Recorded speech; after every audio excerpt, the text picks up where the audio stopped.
So, welcome to the first official episode of the Kult America Podcast, live from Warsaw during the coronavirus quarantine. Well, actually, I'm not quarantined yet, but we'll see what happens.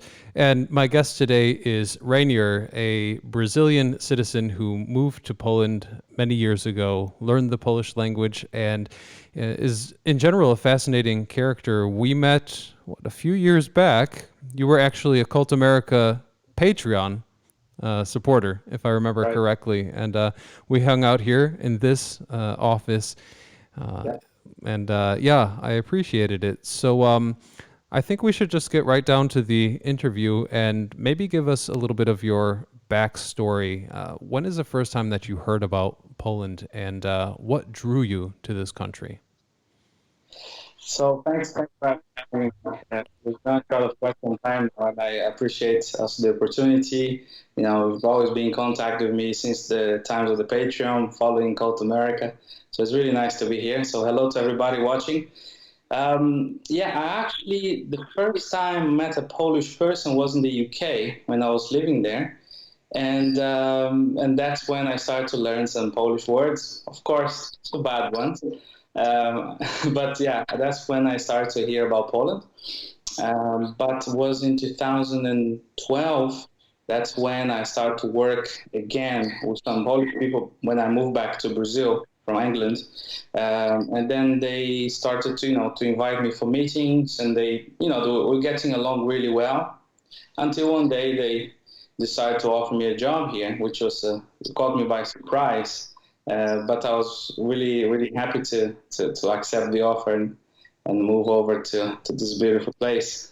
I think it's really telling, like a sign of the times. If you were in the UK for work, and in the 2000s, loads and loads of Poles moved over to the UK also in search of work, and you went back to Brazil, which in some context is perceived as also a country where maybe it's a little bit harder to make do professionally, and yet you traveled back across the Atlantic Ocean to Poland and settled down here. What was the beginning of your experience like in Poland? How did you set up your life and integrate? It was actually not that complicated. I found the Polish culture in many ways very similar to the Brazilian one. And it's strange to say this because we are from different continents and different weathers and so on. At least in my opinion was this. And actually, when you mentioned the Poles going to the UK, I was actually in the UK at the time. I was in 2005. And then the transition from 2005 to 2006, when loads of Polish people started to come to the UK. And Polish shops started to spring up everywhere. And that's when I started to find Brazilian food, because the Polish shop also had Brazilian food. And then I started to work with Polish people. And then I felt that we kind of bonded because the culture was more similar. I don't know if it's because of the Catholic religion is strong in both places and affects the culture. Really don't know. But really felt like this. So when I came over, to be honest, I felt amazed by the hospitality. It's kind of similar to my state. I actually slept for a week in the host's main bedroom. And people back in Brazil think Europeans are cold, Europeans are this, European are that. But imagine, like in the UK, I don't think this will happen, but it happened here. So it was maybe challenging because of the language in the beginning to adapt, to get used to doing a zameldowanie without speaking Polish. I remember the first zameldowanie was pure hand signal, and the lady saying one word here and there in English, and with the rest we're just figuring out, and it was really fun. Did you have any challenging or unpleasant situations during the first moments that you were living here? Actually, I never felt anybody losing their patience with us for not speaking Polish. This is something quite amazing. I remember trying to figure things out, and if it was in a urgent, and if the person was like over 50 or over 45, sometimes they didn't speak English. But this was back in Bydgoszcz when we moved to Poland in 2013. And no, I never felt any unpleasant situation like that. only in the hospital and an emergency room once. When I said to I wanted to ask the lady if the UV the drops I was taking some kind of like chlorinated sodium something, it was not dropping fast enough. I wasn't sure if it was even dropping. So I asked her and she got upset. But I guess she was stressed out. So many people there. So she went and opened all the way. And that was really strange. So I called the nurse. So he came and fixed it. But I think that was the only worst situation I had with communication, I guess. The thing that I like about you, and actually other Brazilians that I met when, through making Kult America even, is that they don't, I don't know, they don't seem to be like too sensitive to adversity or challenge in their immersion in Polish culture. Most of the Brazilians I met were even of the mindset that, yeah, look, I'm entering a new country. Some people might not understand me. Other people are going to embrace me wholeheartedly. And I wonder if that's because conditions in Brazil, and this is only what I've heard, can be a little bit rough at times. Tell me, how is it like from a safety perspective if you compare Poland to where you're from in Brazil, or Brazil in general? Yeah, that's true. For example, in Brazil, the country is so big. It's twice the size of the European Union and 27 times the size of Poland. So can you imagine that? Like 27 times the size of Poland. Poland is already quite a big country. So there are a lot of differences between the states. So you might have a state where in the south it's pretty safe. I think the south of Brazil is probably one of the most safest areas. But then as you move to the southeast, which is probably the richest area, you're going to have the richest cities like Sao Paulo, which has like 50 something percent of the GDP of the whole country. So that's where, if you want to make it, you go to Sao Paulo. It's our New York in a way, I guess, or you are an artist, LA. Yeah, so basically in Sao Paulo, you have to know where you're going and be aware of your surroundings. So if you go to a neighborhood that's dangerous and you don't belong to there, you might get in trouble. So yeah, São Paulo and Rio de Janeiro are the most, I guess, dangerous place. But if you go to a place like I come from, I mean, you can hear that maybe a chicken got stolen, and the next day you find out there was some sort of soup made for some sort of game night of cards called Truco. It's like a very famous game. Yeah. So, but nothing really happens in my region, so it's very safe. My mom is afraid of going to São Paulo, actually. But yes, in general, in São Paulo, not in my city. I mean, São Paulo in Brazil, São Paulo and Rio, this is where the image comes from again. So it's not safe to go around with your phones looking at the screen of the streets. So you probably put it in your pocket all the time. Somebody calls you, you might not even answer if you're walking on the streets. You have to look around to do that. So this is one of the things I really love when I came to Poland. I didn't have to look over my shoulders on the bus stop to see who's behind me. So in Brazil, we have to be some sort of expert on personal security. If you go, for example, driving your car, you go get your car in the car park, you don't sit and then put the seat belt and then drive. It's safer to sit and then just start up and go, and then you put the seat belt on the way. You don't even, you have to get the key actually before you move to your car, because if you start fiddling with your bag too much, somebody can come behind you with a gun and you have to give the car away. Yeah, we So definitely this we definitely don't have to deal with those kind of problems in Poland, which is wonderful. But now that I just got done stereotyping Brazil, I'm curious if Brazilians know any stereotypes or hold any stereotypes about Polish culture. And where I'm from in the United States, unless you have Polish heritage, or if you're educated, you probably don't even know where Poland is on a map. So I'm curious if in Brazil people are aware of Poland, what aspects of Polish culture do they know, and what stereotypes do they believe about Poles? It's funny because there are different groups of people in Brazil. There's like the people that only know about John Paul II. He's like huge, huge in Brazil. My grandmother had his pictures. I think she had even two of them in the house. So that was one of them. And then the second, that is really cold. And I think the association is because the country is called Polonia in Portuguese. And I guess the polar bear is called Russo Polar. Everything starts with Pola, and Polo Norte. So I guess they relate that. And they really assume that this is just a block of ice. That's the impression I have. So there are, of course, the descendants, like you said, people that are descendants of Polish people that moved to Curitiba in the south of Brazil. And they know quite a lot about Poland, but they know pretty much the things 100 years ago. So now they are being updated by people like me, streaming videos from Poland, talking in Portuguese to them, so they kind of get to know it. But I think in Brazil, generally, they don't know a lot about Poland. I think in a way I made Poland with my YouTube channel, which is small, but there are other YouTubers also in Poland now from Brazil. So they are making Poland more popular, and there are more of these descendants coming back to Poland. And they see that, Poland is actually a great country to live in and to earn money and live a good life.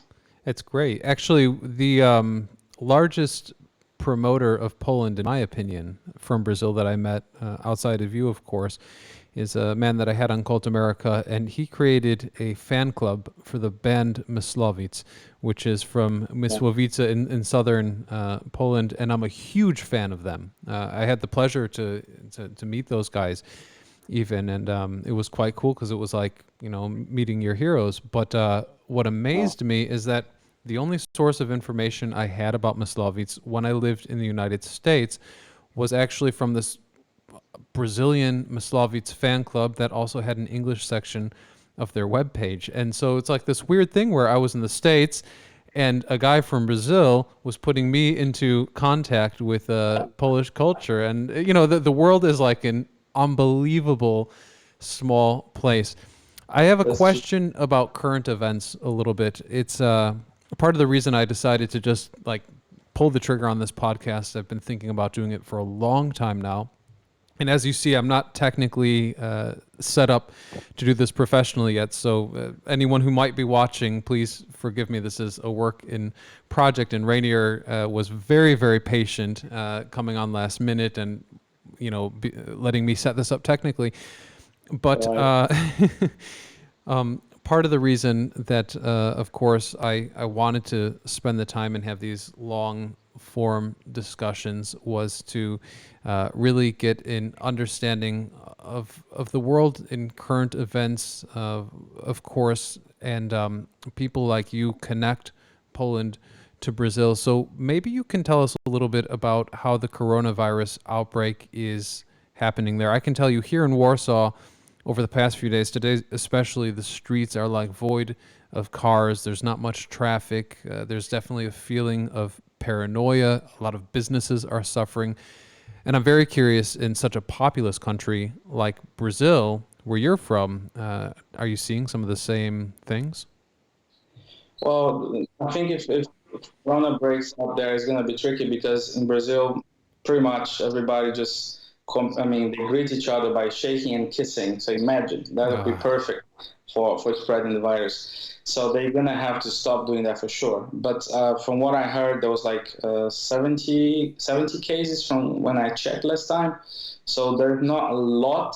But the funny thing was when our president visited America like 2 weeks ago, one of Trump's staff passed the virus to one of our staff, the Brazilian government staff. And then that guy brought back the virus as well.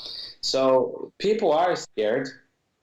There's a lot of conspiracy theories going on in Brazil, saying that China did it and they did it just to sink the markets and buy things for free.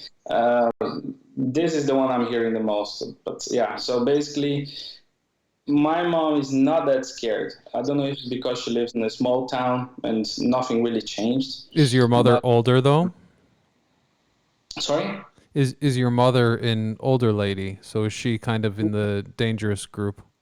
She's 58 now. Yeah, I guess she's in the age group. I guess I haven't really read the age limit for starting to be an age risk group. But my father 60, so they're quite young still.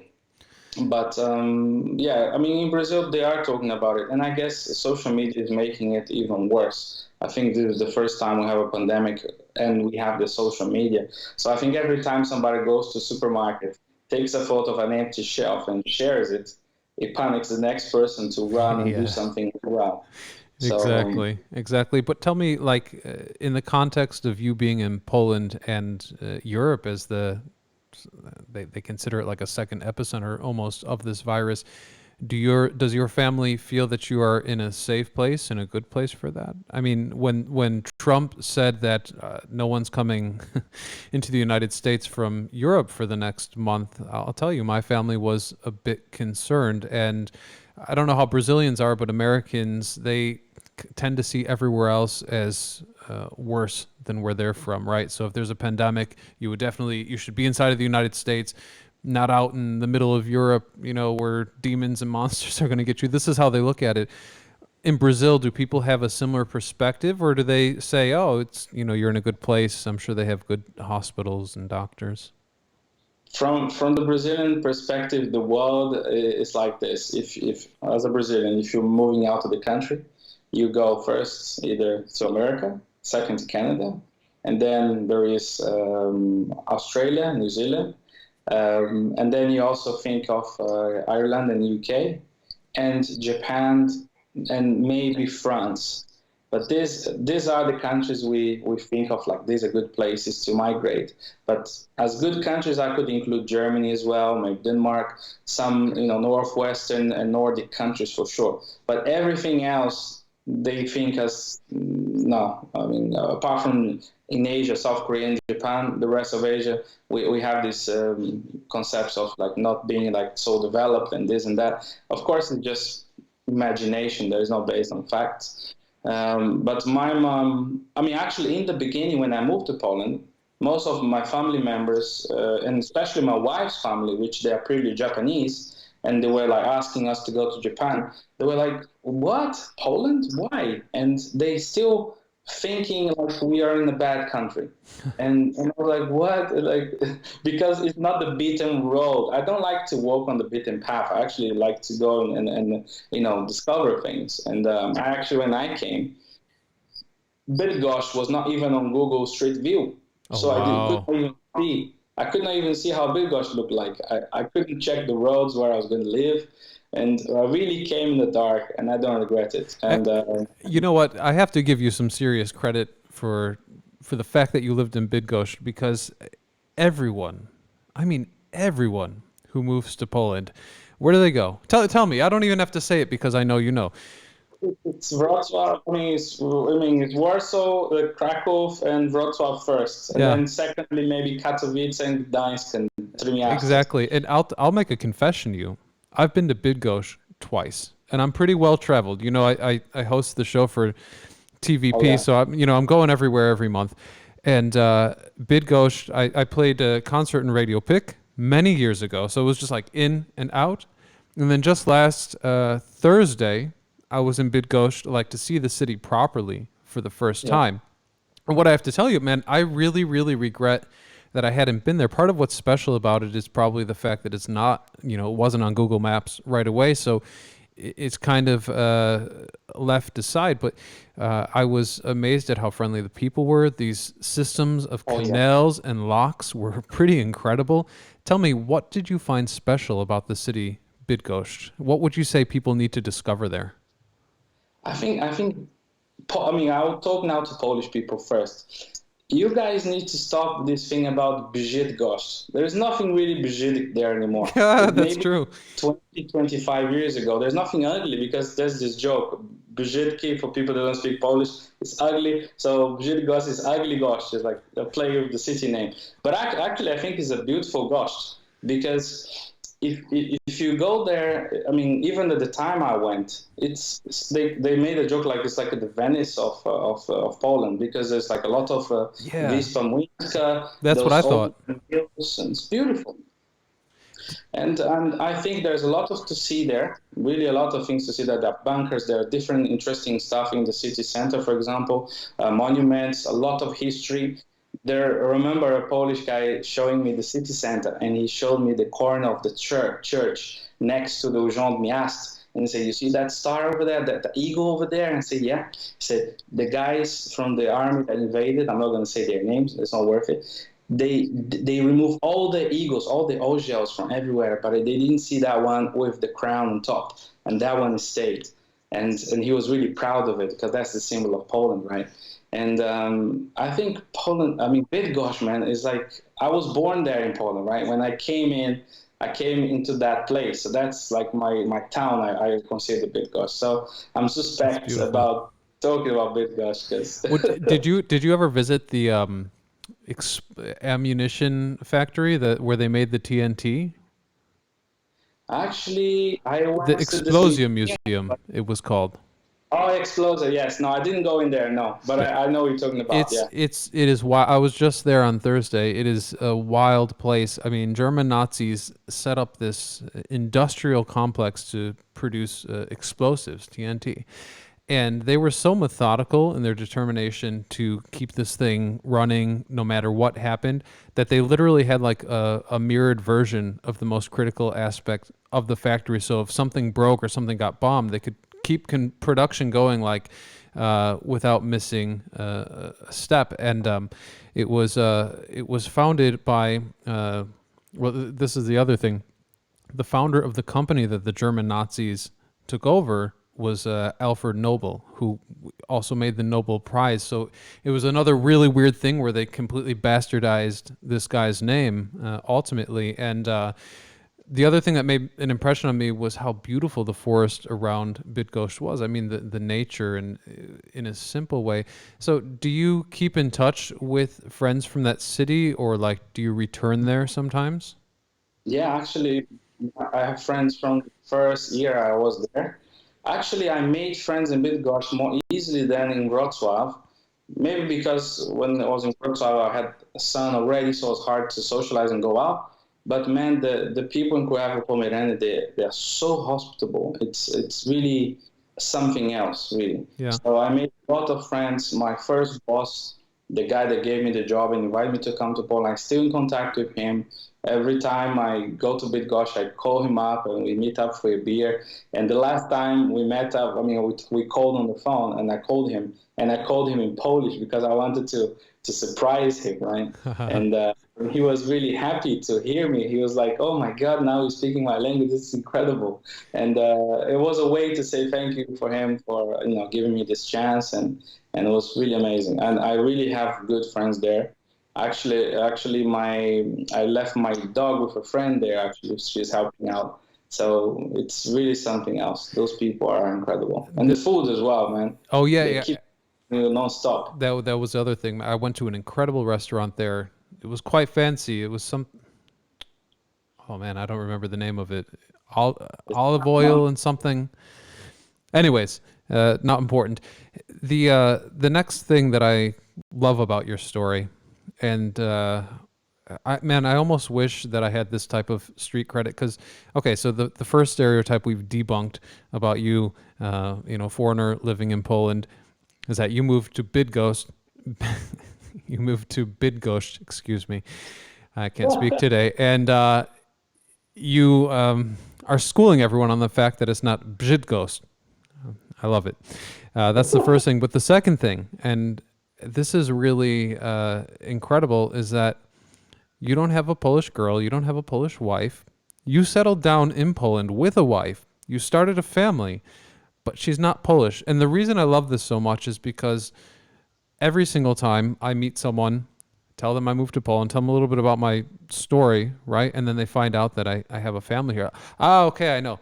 You have a Polish girl. That's why you moved to Poland. And I feel totally discredited in terms of how passionate I am for the country. You don't have that problem because your girl's not Polish. So tell me, how did you meet your wife? Where is she from? And how did she end up in Poland? But it's funny you say this because actually this is what every Polish person kind of thinks by default. If they see you like working in Poland, they think, "Oh, this guy's married to a Polish woman." There's no question asked. And then later on, they find out that the wife is not Polish. Then they get shocked, and then they ask questions. Um, I actually found my wife when I was working in a language school back in Brazil.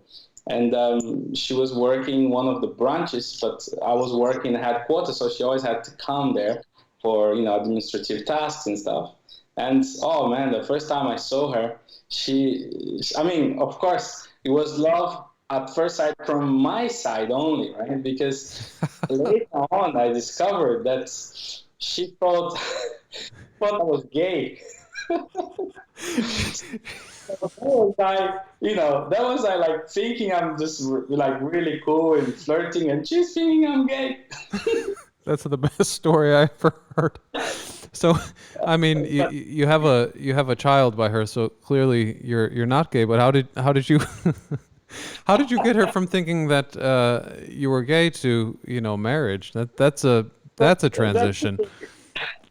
I tell you why. Because in Brazil, we're not really good at speaking foreign languages, right? So, but the gays, they really love English language. They really speak well. Mm-hmm. Normally, Brazilian gays, they're really good. Like the homosexual men. I mean, I don't know about the lesbian, but the men, they're really good at speaking English. And normally what they do, they learn English and they become English teachers. And of course, they follow the most trend and fashion, and it's always Europe, right? So I had come back from the UK, dressing like an English guy in an English school. And of course, most of the teachers there with me, male, were gay. So it was standard for her to think that I was also gay. There was no questions asked as well, right? But you have to look at it from your wife's point of view, because as far as I know, lots of women, they like gay men and they're like, oh, if only he was straight, he'd probably be the perfect husband and blah, blah, blah. So this is like, to her surprise, there's a twist. It's like, no, actually, I'm perfectly available. How did you guys end up in Poland together, though? It was interesting because I took her to visit my family when we started dating in around June of 2012. And then I took her to the village where my mom was living at the time. And on the way back, we kind of like talking, and we're dating like for 2 months, I think. And that was the craziest thing because I've never done this before. I actually talking to her, and I actually her on the way to get married. And this was the craziest thing I ever done. And she said yes. And it's like, we know each other just for 2 months. And I always dated women like for at least 2 years before I even think about, asking to get married. And man, it was on that year around November, we said, okay, let's start the papers and stuff. And then Poland, the job came right in and the conversations, and we're already thinking about getting married the following year, in the beginning of the following year. And boom, we got the date for me to start in Poland in April. I said, okay, let's get married anytime now. And we did. We got married in January 19th. And we came to Poland on the 13th. We got here on the 13th of April. So it was like your honeymoon, almost. We came pretty much for the honeymoon in Poland, in Bydgoszcz, yeah. Was she happy in Bydgoszcz? Was she excited about moving to Poland? How was her feeling here? For her, she loved it. She really did. But one of the things she didn't like is the fact that in São Paulo, nobody stares and looks at you because, everybody's, multiracial in Brazil, so many races mixed up. You're not special. But in Bydgoszcz, the old ladies love my wife. Yeah. They would stare at her with no shame whatsoever for many minutes if needed. And my wife would be so embarrassed. And of course, the men also were staring at her, and she never got that kind of attention. So she was a bit embarrassed because she's the shy kind of type. She's the pure Japanese stereotype. Yeah, very very conservative, right? Yes, she is. And even though she's just a quarter Japanese, but yeah. And but the thing that hit her the most is that in São Paulo, she was working like from 7 to 5. Yeah. So she would get up like 5 in the morning, get ready at 5:30, get on the bus, an hour commute to go to work. Had to be at work at 7, and then leaving and going to university after 5 p.m. and then coming home around 11:30 in the evening or midnight. So she had no time during the week. And then suddenly she comes to Poland, and she has pretty much 24 hours for herself. If you deduct the 8 hours of sleep. Yeah. So she was going crazy after 2 months. She didn't know what to do anymore. She had watched everything on TV that was possible. So I really take my hat for her because it was tough for her in the beginning. She was 2 years without work, but also another thing I admire her. We thought about the strategy how to get a job in Bydgoszcz, and at the time there were only two companies, Atos and another one, I think it was Nokia. And if she spoke French, she'd be able to get a job, or German. So since we speak Portuguese, which is the same family, I said to her, let's study French. So she went and studied French, and when she completed 2 years in Bydgoszcz, she was already studying French for a year and 2 months. And then we met in a birthday party of a French friend of mine. His boss was there. She spoke French with them. Next thing you know, she got a job in Atos, and the rest is history.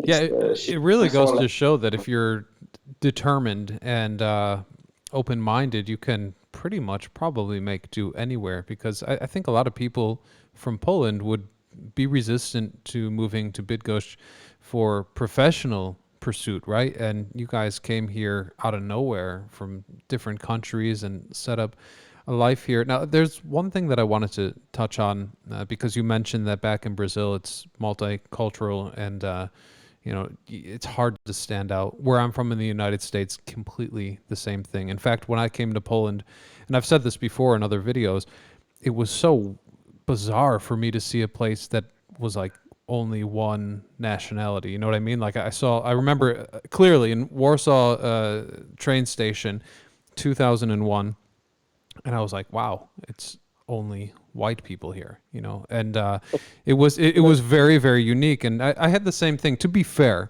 When I went to Jamaica and traveled around, Jamaica is like 98% of African descent. So, you are the only white guy there, and you see this homogenous country, and it's unusual. And I think it's actually kind of special. I hear Japan is very much that way as well. You had mentioned when I met you in Warsaw that there was at least one troubling situation of someone coming up and saying that they thought you were a Muslim and that you should leave Poland. I think that a lot of the tension, this was a few years ago, right? So it was like in the full midst of the refugee crisis in Europe. But I'm curious if you still get any issues like that, or was that just a one-time deal? How did it happen? It was very, you said it very well. It was at the beginning, not at the beginning, maybe at the climax of that whole discussion about, are we going to take Syrian refugees? Are we not going to take Syrian refugees? And then I went to Warsaw. And honestly, I don't know why, but I could sense there was like tension in the air. And I walked into this shop, I can't remember the name now, the shopping center. And I was with my son in my arm, and then my wife was like, I need to go to the ladies' room. Say, okay. So we went. There was a corridor, and then at the end of the corridor, there was like a bench. And then I was waiting with my son, and she went. And my son had like a Coca-Cola bottle empty in his hand, and he was throwing it on the floor. He had like a year old, I think, already. So he threw it on the floor. I went down with him. He was in my lap, grabbed the bottle, stand up again. And on this bench, there were some people sitting, like 3 young people, like ladies and guys, and one guy that looked around 45 with the headset on and headphones on. So at the third time my son dropped it, the bottle, I was like, come on, Lorenzo. And then I just took a breath, but I was going to take the bottle. Yeah. But before I went down, this guy went nuts on me, man. He's screaming like, oh, take this right now, put it in the bin. Do you think you're at your home? This is not your home. You guys come here and think you can do whatever you want to do. And he started screaming and shouting. I was like, I'm sorry, but who are you? And then he was like, because I can be quite tough as well in a situation like this. I was, sorry, but who are you to talk to me like this? And it's like, no, take this right now. So I'm not going to take it, man. And I was going to do it, but because he said that, I really stood my ground. I said, I'm not going to take it. And then he said, yeah, take it right now. Take it right now. I said, do you work here? Are you some sort of like a part of the cleaning department or something? And he got really angry. And then my wife came out of the sudden, not knowing what's going on, grabbed the bottle, threw it in the bin. And then he said, very good. this black skinned people coming here and doing whatever you want. And I say, man, what are you talking about? You don't represent Poland. You're just, being stupid. I love this country, and you're not going to change my opinion about it, not because of you are just some sort of dumb guy.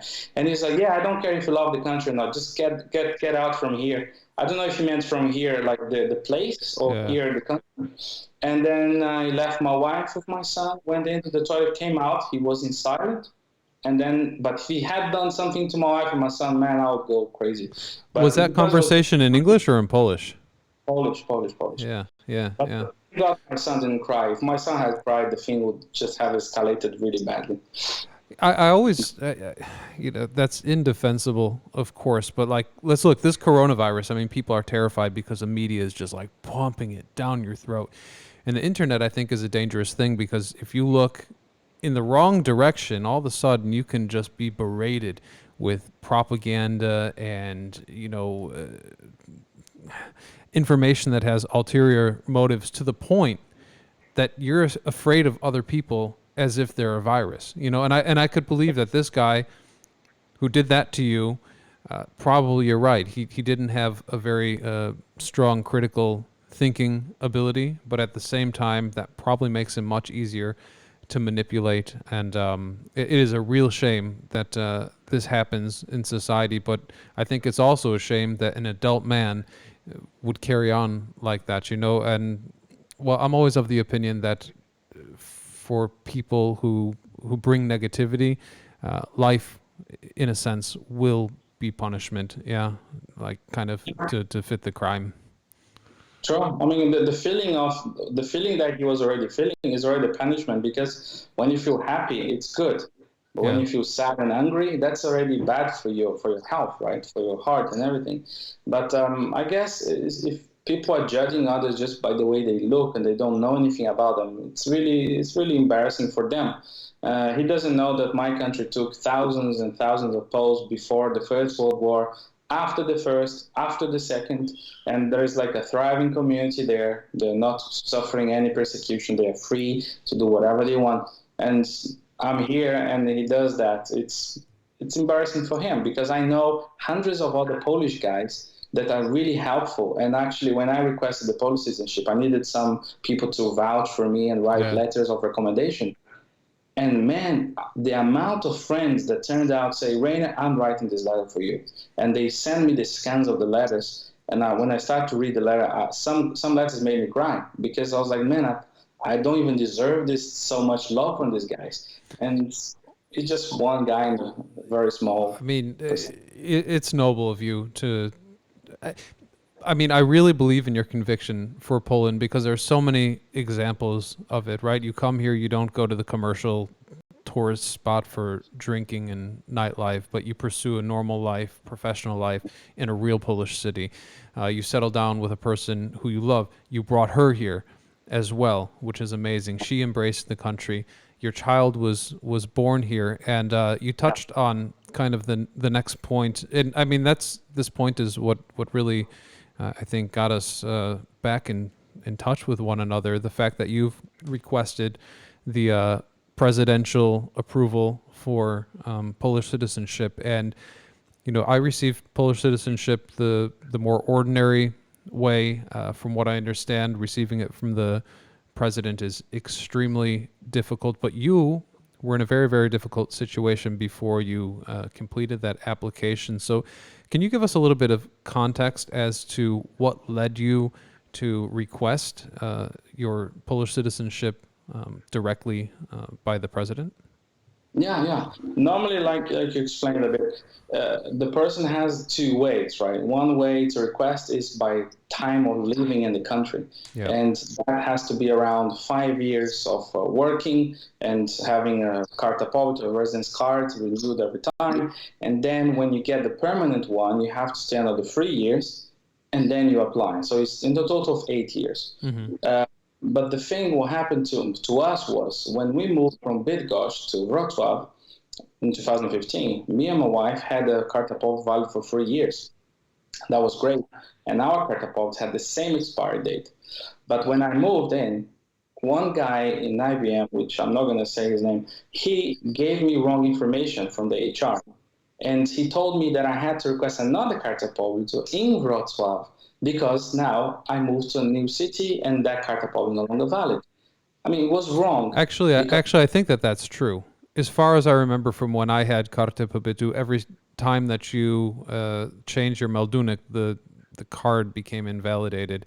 It was a very I did this, like many years ago. So maybe that law changed, but either he had the old information, or it's just like a I think the complication old of it.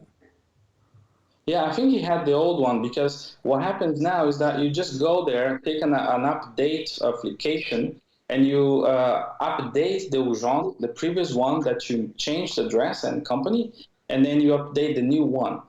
And that's it because you're gonna get a new work permit anyway from the new job. Hmm. So that's what happened. I got a new work permit from the company in Wrocław, moved in. I had a residence permit valid, but then I should have done just an update, which would be great because my wife and I we still have the same residence permit validity together. But man, that went really bad because I requested a new one in Wrocław, but my contract was 1 year. So then the Carta Pobytu was 1 year. By the time I got it, was actually 11 months already to go because they delayed 1 month to give it to me. So then my son was born and things got even more complicated because we requested based on my wife's situation and then my wife's residence card expired. So they had to request based on mine. It was an absolute mess to the point where looking at the whole situation, it would take us around 4 years to actually synchronize all our visas together with my wife, my son, and I. So we said to ourselves, it's hard because at the time we're going to buy a home based on this Mieszkanie dla Młodszych, this program, which was great. We didn't even have to give the 10%. But because my wife and my son didn't have a Carta Pobytu, we couldn't do it. So we lost a lot of things because of this Carta Pobytu. And then the program, of course, ended. So we lost that one. So we said to ourselves, oh, no, I can't take this Carta Pobytu waiting times anymore because when you're waiting, you can't travel. I don't mind waiting. I just really mind the fact that you get it. You can't cross the border to Germany anywhere. You Yeah. can't fly to your country. If you do, you can't come back. You have to get a visa in the embassy over there. And then we just said to ourselves, let's just go, give it a go. Let's try the citizenship and request it. And I think we did that more because the law changed for this European, how they call long-term residence card, Yeah. which I tried. And for that, you have to have this Polish certificate, which I tried. And man, I passed 3 subjects. You have to reach 50% in each one of them. There's no average at all. And then on those 3 topics, I really got high scores, like listening, speaking, comprehension of text. But when it was about grammar and writing, I got like 47% and 37%, I think. And I didn't pass. So I couldn't get this permanent residence card, which was really, for me, I felt really like a failure and embarrassing. Even though I speak Polish and understand what they're saying, my grammar still could do a lot of work. Is there a language test now just to receive permanent residency in Poland? Do I Yeah. understand you correctly? Yes. They included a rule that if you want to be permanent resident, you have to speak Polish to a B1 level. And not every school can do this. It's almost like IELTS. You have to go to a specific center. And most of the centers are flooded now because it's almost like they removed the bottleneck from the urgent and pushed it to the schools. Okay. So I was looking for places to do this test and I couldn't find it. And for the first year, I couldn't find it. And then the second year, I gave up and I said, I'm going to go anywhere in the country where they're doing this. And I did. And I went to actually Katowice at the time to do this test with my wife. Amazing. Well, I hope that when you retake it eventually, you'll be able to have better results. The grammar is brutal. In fact, I remember when I was learning Polish over the years, in the beginning, I just disregarded the grammar and thought, I'll be able to communicate. But back then, I didn't understand how important the grammar was in terms of functionality inside of the language. Like in English, you can have poor grammar and you'll sound like an idiot. But in Polish, if you have poor grammar, you won't be able to communicate because certain things are implied inside of the word based on the case. And so It was around the time that I worked for Virtualna Polska. I hosted 2 shows for them, and my boss then was like, "Listen, if you don't do something about your Polish, we probably won't be able to continue this." I was quite motivated, so I got lessons. And when I realized how brutally difficult the grammar is, that was the one moment that I was like, "Wow, I don't know if I don't know if I can do this. I don't know if I can stay." It's quite insane. How does Polish compare to Brazilian in terms of the ability to use the language? Is Polish harder than Brazil? What am I saying? Brazilian? Excuse me, I'm tired. Portuguese. No. That was embarrassing. How is Polish compared to Portuguese? No problem. It actually is becoming its own language, to be honest. I think maybe in 100 to 100 years, it'll be probably called Brazilian and Portuguese actually called Portuguese because it's really going. Yeah. I think it goes like British English and American English. It goes like different ways. But yeah, I think Polish for Brazil for Brazilian speakers, for Portuguese speakers, and I think for Portuguese speaker, pronunciation wise, it's incredible because I never seen anything like this. Polish from the Slavic family, Portuguese from the Romance family, but all the sounds in every one of those two languages exist in each other's language. So a Polish person can pronounce Portuguese words perfectly because they don't have to do things like, for example, me trying to speak English. I have problems with like the house. I cannot do that, so I just do the house, but it's wrong. So there are no sounds that don't exist. So that's a good plus. But I think I have to give it up for Polish language for the fact that what they write, it's what is spoken. There's no play, there's no confusion. Like, for example, the name of my country is Brazil, but with an S. So how can it be Brazil, a sound of Z, when it's an S? Good point. So Brazil, Portuguese is full of that. Like house, it's casa, but it should be casa because it's an S. Yeah. So it's a mess in terms of that. So in that sense, Portuguese can be difficult for a foreigner. Plus, we have 12, let's say, times of the verb. So it's too many times the verb. So for you to sound polite, you have to use the subjunctive and all these kind of things. But in Polish, I remember there was only 3 times, but there are hundreds of declination cases that really bring a lot of meaning, like you explained, to the sentence. Mm-hmm. So it's really like you're building a sentence from scratch. And Portuguese now, it's like you have the blocks, you just put it from left to right, and that's it. The meaning is there. But yeah, I really find incredible Polish because of the fact that it's hard. And if you speak it, every Polish person treats you like some sort of like special king or something.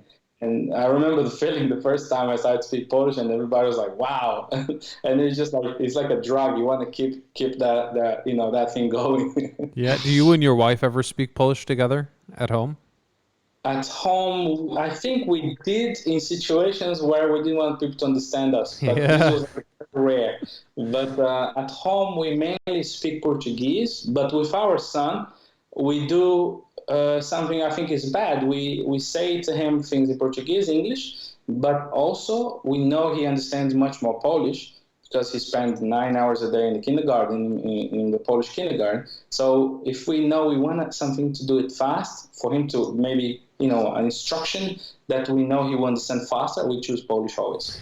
So that's amazing. That kid is going to have a pretty dynamic language ability, I think, because for sure English will come into play.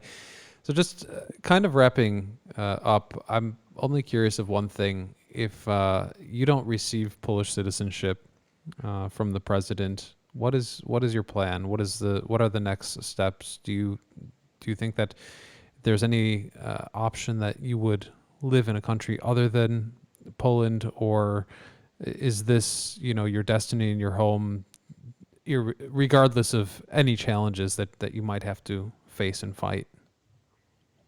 I think what I would do is that I would go to a country where I can get the residence cards for the entire family faster. And then maybe when I get the citizenship there, I then can come back.